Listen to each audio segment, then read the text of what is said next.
आखिर UGC bill का विरोध प्रदर्शन स्वर्ण ही क्यों कर रहे हैं? यूजीसी बिल बहुत ही अच्छा एक्ट है।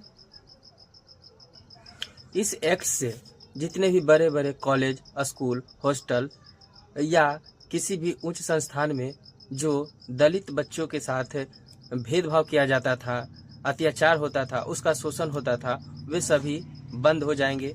यूजीसी बिल के माध्यम से जो वर्ग SC ST या दलित कहकर गाली दिया करते थे, भेदभाव करते थे, अब इस बिल के आने से, इसके माध्यम से ये सब बंद हो जाएंगे।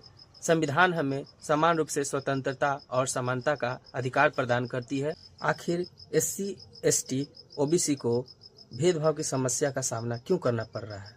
इस एक्ट के समर्थन के बजाय अत्याचारी लोग इस एक्ट के विरोध प्रदर्शन में जुटे हुए हैं। जगह जगह नरेंद्र मोदी के पुतले फूके जा रहे हैं, जगह जगह विरोध प्रदर्शन किए जा रहे हैं, ब्राह्मणों के द्वारा, क्षत्रियों के द्वारा। हम लोग को इस एक्ट की समर्थन करने के बजाय इसकी निंदा किए जा रहा है।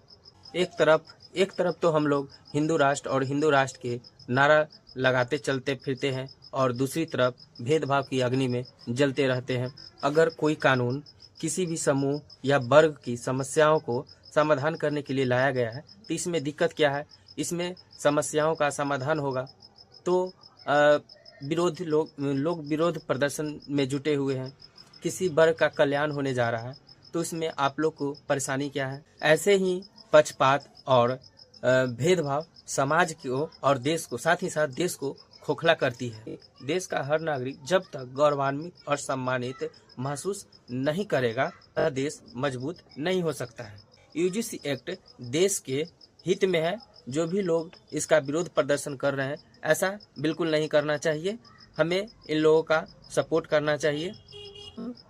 NRC और CA लाया गया तो उस समय मुसलमान खतरे में था और अब जब यूजीसी आया है तो लोग कह रहे हैं कि ब्राह्मण और राजपूत खतरे में है।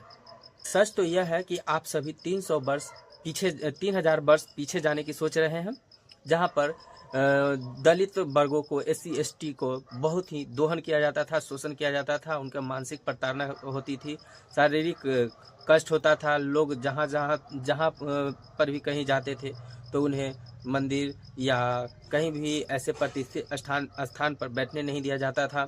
आज भी बहुत ऐसे संस्थान या शैक्षणिक संस्थान है जहां पर SC ST या OBC की वैकेंसी बहुत ही कम है या वहां पर बहुत ही नियुक्तियां कम हुई है। जहां जैसे कि केंद्रीय विद्यालय हमारे यहाँ